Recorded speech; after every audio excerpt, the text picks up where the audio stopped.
Jada 3 urte dira kalea guztiona da mugimendua sortu zela Zumaian. Ekimen herritar batetik sortu zen adierazpen askatasunaren alde. Zumaian alkateak edo udal gobernuak kalari orain dela 3 urte ezarri zizkion debekuen aurkako ekimen bat da, sormena, umorea eta kritikaren bitartez saiatzen direna debeku triste horiei kolore pixkat jartzen. Otsailaren 12an mozio bat aurkeztuko dute udalean. Eskatuaz debekua bertan behera geratzea eta benetako parte hartze prozesua aurrera eramatea.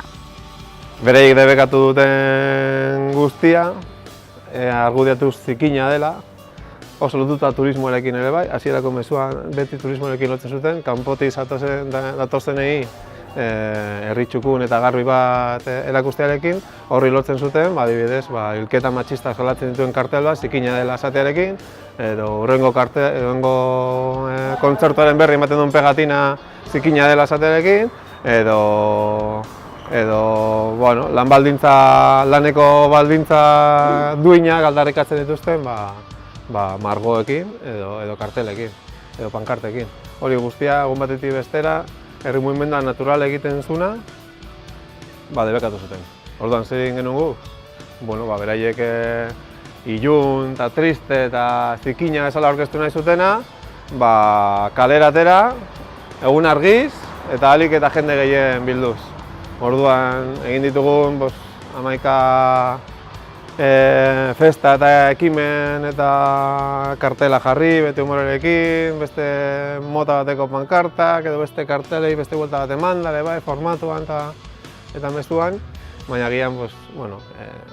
agian kontua apur bat Zumaitik kanpo ezaguna egin duen izan da. Gure atzean nagoen pareta hontan, ikur bat bezala nahi genuen izan, genekelako kontu hau luzea izango zala, ez dela izango 2 eguneko kontua, ezik eta alkatea oso gozkorra dela eta ez duela atzera egingo inerraz.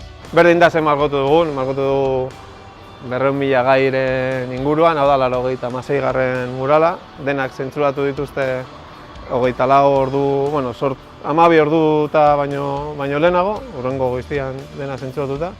Hau zen garbitzen zen pareta bakarra Zumaia osoan, antza herritarrek margotzea min egiten zielako. Kurioso izan zen behin, margote ginen koloria bakarrika. Gorriz. Gorriz. Eta horrengo goizean, ogarek enduntzen. Hori izan zen...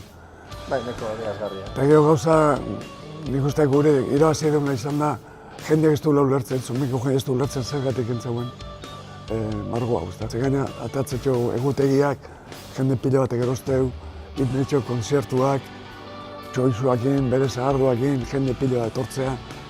Eta nik uste horri irabazien diola udaletxeai, udal gobernuai, azon tontaz, ez? Beha pentsatzen zuen igual, hasiko ginela manifak, ez dakize, eta pintatzen, da beste bire bat hartu dugu, jendia pixkat zehatu nahian, eta nik uste konzerbitzen deula, bintza jendia ondo guztia, momentu.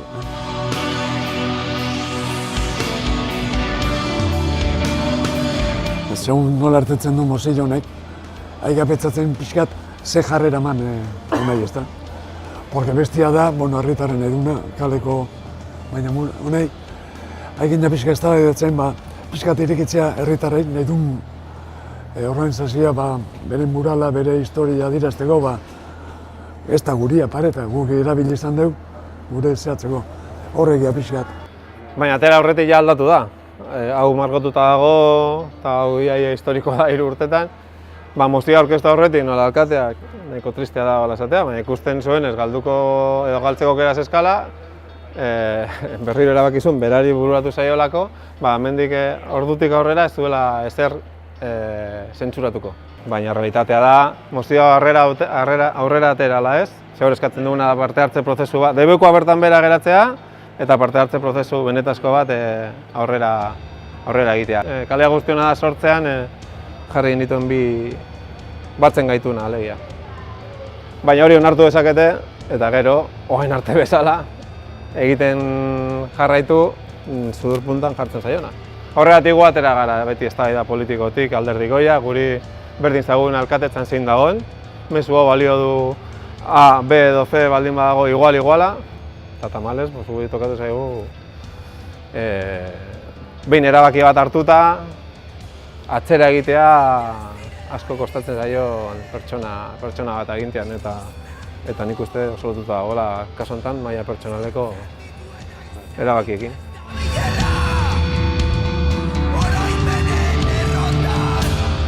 Nik beti esaten dugu eskerrak ematen dizkigula alkateari. Egia esan lan pilo bat, 85 mural, eta gizema pankarta, kartel, festa, kontzertu, antzerki... Baina beti zaitu izan gara, amorru hori sortzen duena zentsurak eragiten duena eta kontrola pertsona batek alako potere bat izatea denon espazioaren gainean. Beste buelta bate baten eta pixka bat kritika humorea eta alai horregatik beti artea presente egon da ez bakarri paretetan, musika, edo antzerkia, edo... Egon dia pintadak toki pile batean, txai pribatutan, dabar. Baina hori, herria, oain arte ez da zentsura etengabea izan, pintadas posita egon da. Edo zakil handi bat, edo Laura te amo, edo hemen mitiko pintada politiko ohikoagoak aldarrikapen bat espraiakin. Hementxe bertan. Hementxe. Osea, hemen egon da 2 urte etengabe zabatzen. Ustea pintauta nola don, Gero esaten zuen, bueno, mila esker erakusteagatik hain garrantzitsua garela... Claro, esan basan publiko esate, koño, udaletxe jutek eta... Baina hori pribatu, Bai, pribatu publiko ez da hori hona. Baina berez... Espazio publikoa denek erdarrekatzen dute, baina dena pribatua da, gero erabileraren ikuspegitik. Orduan zehari gara esaten. Hori da eztabaida pizkatatean genuna. Talako gauzekin ikusten da non dauden mugak eta... Bueno, ondo pasatzen ari gara.